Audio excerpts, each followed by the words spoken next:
Pernah gak teman-teman merasa muak melihat jalanan macet setiap hari, kebijakan absurd sampai infrastruktur yang berantakan? Terus di dalam hati, kalian punya satu titik jenuh, sampai berpikiran, udahlah, saya aja yang atur. Mungkin karena pemikiran bersama itulah, teman-teman pernah melihat game ini berseliweran di beranda medsos kalian. Yang biasanya game ini itu berisikan candaan atau kritik sosial kepada para pemimpin negara. Yang mana dari konten-konten tersebut, banyak sekali orang yang menjadi penasaran dan mencoba game yang satu ini. Dan game ini adalah Teoton. Game pixel sederhana yang memiliki tema simulator membangun kota yang indah. Yang bisa dibilang cukup banyak game yang memiliki tema serupa seperti Teoton ini. Tapi kenapa game ini bisa sangat viral dan mendapatkan banyak player akhir-akhir ini? Namun sebelum kita bahas lebih jauh, kita harus mencari tahu dulu awal mulanya, yaitu apa itu Teoton.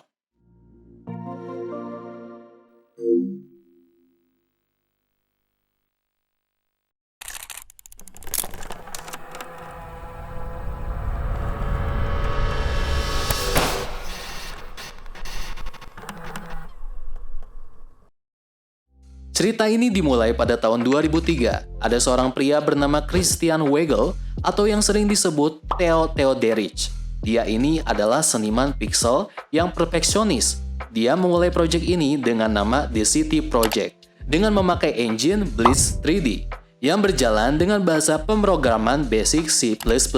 Sejauh ini semuanya terlihat baik-baik saja. Namun ada satu masalah yang fundamental, yaitu perfeksionis. Dia mempunyai PC yang luar biasa, tapi seringkali mentok di urusan pemrograman. Dan dia sangat jujur kalau dia yang menghandle sendiri proyek ini, maka game ini tidak akan pernah selesai. Masuk tahun 2010, proyek ini telah berganti nama menjadi Teoton, mengikuti nickname-nya Christian dari Theo Theoderich. Dan disinilah Fabian atau yang dikenal dengan Lobby masuk. Fabian meminta izin untuk menghidupkan kembali proyek tersebut. Fabian ini tipikal programmer yang satset. Dia memindahkan seluruh program game ini ke engine Blitz Max yang lebih stabil dan sempat merilis beberapa versi PC yang jujur saja pada saat itu gamenya belum benar-benar bisa dimainkan secara utuh. Lalu sebuah realita menghantam, masuk tahun 2011 tepatnya.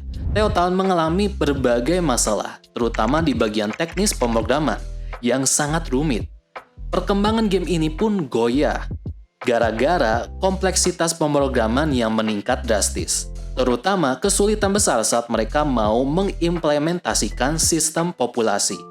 Di saat yang bersamaan, Fabian harus fokus pada studinya, yang mana menjadi prioritas utama bagi dia.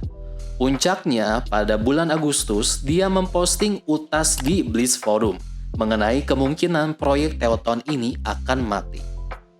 Setelah vakum beberapa tahun sejak postingan Fabian di tahun 2011, forum Teoton tiba-tiba mendapat kejutan yang besar pada tahun 2015.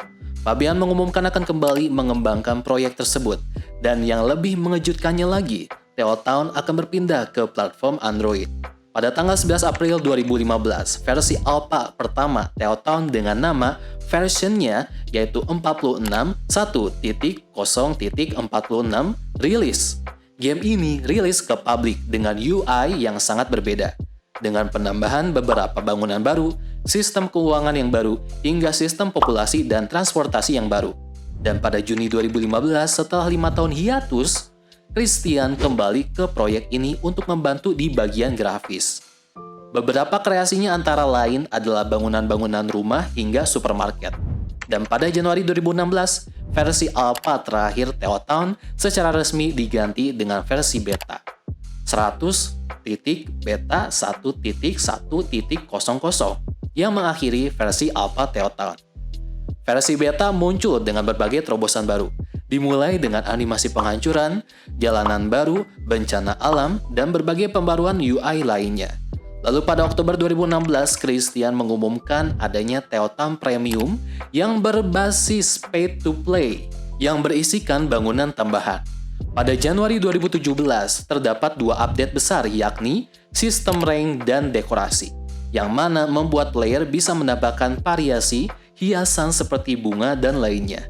Dan update yang paling penting ada di bulan Februari 2017, yaitu update penambahan plugin. Update sistem plugin membebaskan siapapun untuk membuat bangunan sendiri, yang membuatnya menjadi update paling berpengaruh sepanjang masa Teoton ini dibuat. Tanpa ini, kita tidak bisa melihat bangunan-bangunan ikonik di Indonesia yang ada di game Teoton saat ini.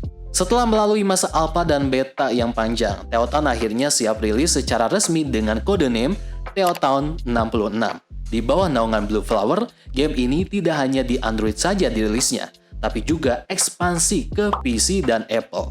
Namun kita masih tidak mengetahui kenapa Teoton yang rilis di tahun 2019 baru bisa seviral ini di Indonesia belakangan ini.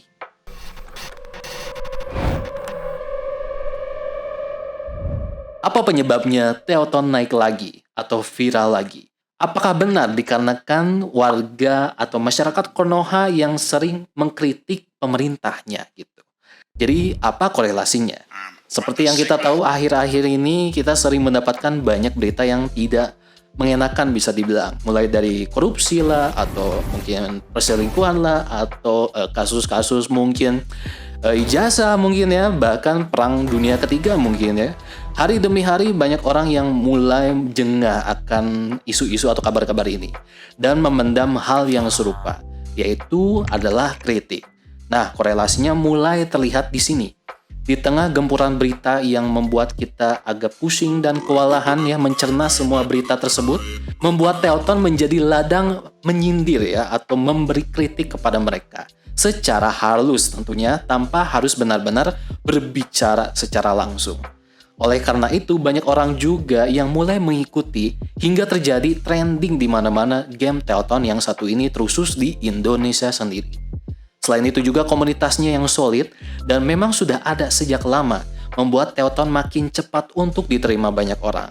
Selain itu juga market game Indonesia yang paling populer itu adalah market mobile, yang membuat Teoton sangat mudah diakses, ditambah gamenya yang gratis. Ini memberikan banyak peluang bagi Teoton untuk viral di Indonesia. Selain itu juga Teoton yang sudah berkembang dan komunitasnya yang solid dan tentunya ramah, membuat orang-orang yang baru main alias newcomer merasa nyaman untuk memainkan game ini secara terus-menerus. Lalu adanya plugin juga membuat siapa saja bisa membuat apa saja yang mereka inginkan, yang memberikan tentunya player kebebasan untuk berkreasi, menyesuaikan imajinasi yang mereka pikirkan. Dan yang tidak bisa dipungkiri, game ini juga memiliki sistem yang kompleks, seperti populasi, bisnis, bencana alam, bahkan ekosistem, membuat pemain harus bisa berpikir lebih akan akibat yang mereka lakukan di game ini. Teoton membuktikan satu hal, kualitas dan kejujuran dalam sebuah karya itu gak akan pernah basi. Game ini gak butuh grafik 4K yang bikin HP meleduk ya, buat menarik hati orang Indonesia atau gamer-gamer di Indonesia. Dia cuma butuh memberikan kebebasan kepada kita. Kenapa kita bisa terobsesi? Karena di Teoton kita menemukan pelarian yang mungkin bisa dibilang produktif. Di tengah riuhnya berita-berita yang sering berseliweran di sosial media ya saat ini, dan tentunya semrawutnya mungkin tata kota di berbagai macam negara di dunia ini, game ini mungkin bisa dibilang menjadi laboratorium kecil buat kita semua atau para player Teoton atau para gamer yang di sini kita tuh bisa menjadi pemimpin yang bisa kita impikan, yang peduli akan transportasi publik, yang bisa mengelola anggaran dan bisa membangun sebuah tempat yang lebih baik. Viralnya Teoton di Indonesia adalah bukti kalau kita sebenarnya masih peduli. Kita ingin memiliki kontrol, kita punya kreativitas, dan kita mempunyai komunitas yang solid untuk saling mendukung satu sama lain. Lewat sistem pluginnya, Teoton bukan lagi sekedar game simulasi biasa. Game ini menjadi tempat di mana kearifan lokal dan kritik sosial bersatu dalam kotak-kotak pixel.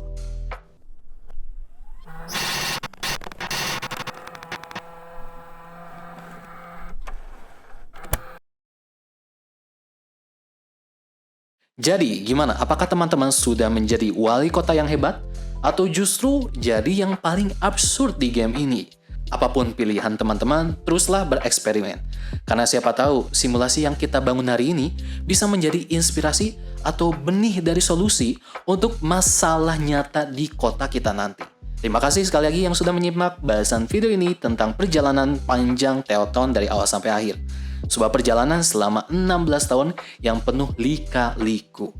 Hingga tak disangka-sangka memuncaki peringkat game Indonesia yang sangatlah viral belakangan ini. Kalau begitu, terima kasih yang sudah menonton video ini dari awal sampai akhir. Arif pamit dan sampai jumpa di video selanjutnya.